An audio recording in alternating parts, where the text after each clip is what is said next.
छतरपुर जिले के बक्सवाहा में एक सरकारी कार्यक्रम के दौरान उस समय अजीबोगरीब स्थिति बन गई जब बड़ा मलहरा के कांग्रेस विधायक रामसिया भारती ने मंच से ही कलेक्टर पार्थ जायसवाल की क्लास लगा दी। विधायक ने सरकारी योजनाओं के क्रियान्वयन में प्रशासन द्वारा बरती जा रही लापरवाही को लेकर जनता से ही सीधे सवाल पूछकर जवाब दिलवा दिया।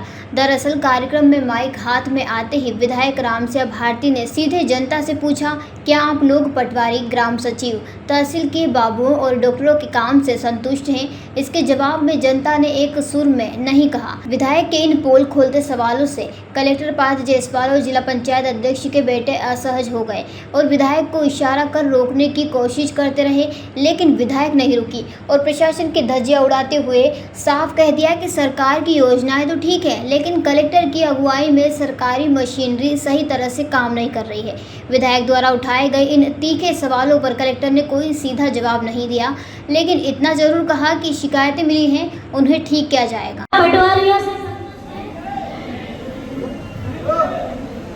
क्या पटवारियों यहाँ पर महोदय जी आप सुनते चलिए, क्या यहाँ पर जो रोजगार सचिव है उनसे सहमत हैं? क्या संतुष्ट हैं? माननीय महोदय जी, मैं आपको अवगत कराना चाहती हूँ यहाँ पर जिस तरीके से, और मैं एक बात और पूछना चाहती हूँ इसी जनता जनार्दन से कि जिस तरीके से चल रहा है, मुझे मालूम है कि प्रशासन की तरफ से योजनाएं आ रही हैं, पर हमारी जनता जनार्दन तक, हमारी माताओं बहनों तक क्या वो योजनाएं पहुंच रही हैं? मैं पूछना चाहती हूँ, क्या आप तहसील के चक्कर लगाते लगाते थक गए हैं? क्या जिस तरीके से आपके जो पट्टे हैं, मैं आदिवासी समाज के लोग यहाँ पर उपस्थित हैं, मैं पूछना चाहती हूँ, आप कागज लिए घूम रहे हैं, क्या पट्टे आपके पास है? माननीय जिला प्रमुख महोदय जी, आप जिस प्रश्न का उत्तर जानेंगे ना ही आएगा, हाँ नहीं आ सकता है, क्योंकि इतनी गड़बड़ियां चल रही हैं। क्या आप लोग यहाँ के डॉक्टरों से सहमत हैं, संतुष्ट हैं? क्या यहाँ पर स्टाफ है? यहाँ पर स्टाफ भी नहीं है महोदय जी। मुझे कहना दीजिए महोदय जी, आप कुछ मालूम तो चले कि हो क्या रहा है। और आज ये जो कार्यक्रम है महोदय जी, ये धरती आभा का कार्यक्रम रखा गया है। धरती की आभा तो तभी बढ़ेगी जब ये किसान खुशहाल होंगे, ये किसान संतुष्ट होंगे, ये किसानों की बेरोजगारी मिटेगी, बेरोजगारों की बेरोजगारी मिटेगी, तभी ये खुशहाल होंगे। मैं माननीय महोदय जी आपको कहना चाहती हूँ कि थोड़ा सा बहुत ही गौर करने की जरूरत है।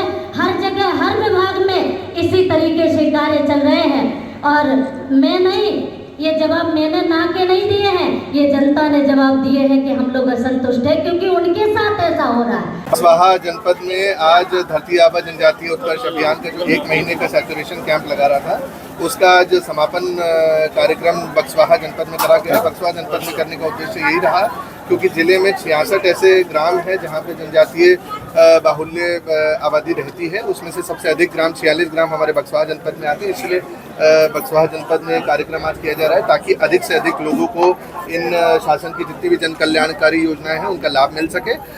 आज के कैंप में विभिन्न जिला स्तर के अधिकारी, ब्लॉक स्तर के अधिकारी सभी मौजूद हैं। जितनी भी हमारी योजनाएं हैं, चाहे वो आयुष्मान कार्ड हो, आधार कार्ड हो, हमारे राशन की पर्ची हो, लाडली बहना योजना का लाभ हो, विभिन्न योजनाओं के लाभ देने के लिए आज सभी के आवेदन कलेक्ट किए जाएंगे।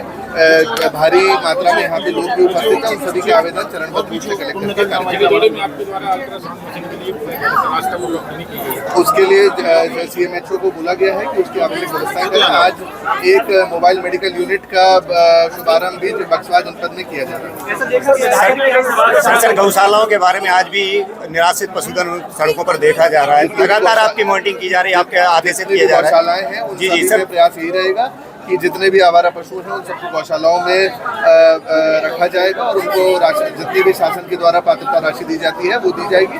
साथ ही साथ किसान भाइयों से भी ये अनुरोध रहेगा कि इस बारिश के समय में सभी लोग अपने मवेशियों को आवारा इधर उधर ना छोड़े, सबको अपने कैटल सेट करें। सर, बक्सवाहा में एक सही पोस्टमार्टम घर न होने के कारण 1 साल को इंतजार करना पड़ा, इसके आप क्या कहें? इसके लिए शासन को प्रस्ताव भेजा गया है। मतलब जीर्ण शीर्ण हो गया है, उसकी मरम्मत के लिए हम आवश्यक करेंगे। छतरपुर से भरत यादव की ये रिपोर्ट। जयराम जी, किशन काका, राम राम भाई, राम राम। क्या दोनों भाई बैठ के क्या हिसाब लगा रहे हो? ऊटी लहसुन के भाव आ गए क्या? अरे नहीं रे दादा, ये अपना रमेश नया मकान बनाने के लिए लोन ले रहा है। हिसाब किया तो पता चला कि लोन का पैसा तो ईंट और रेती में ही पूरा हो जाएगा। और अभी तो सीमेंट लानी है, सलिया लाना है, और तो ठेकेदार को भी पैसे देने हैं। मेरे तो कुछ समझ में ही नहीं आ रहा कि कैसे बनेगा मेरा नया मकान। अरे किशन काका, कहाँ इन रेत सीमेंट और लाल ईंटों के चक्कर में पड़ रहे हो? मेरी बात मानो तो अपने घर को बाबजी एएसी ब्लॉक से बनवाओ। इसमें ना सीमेंट और रेत की जरूरत होती है, ना ही तराई करने की झंझट। और लाल ईंटों के मुकाबले आपका मकान काफी तेजी से बनकर तैयार हो जाएगा। इससे आपके पैसे तो बचेंगे ही, साथ ही मजबूती ऐसी कि सालों साल देखने की जरूरत नहीं।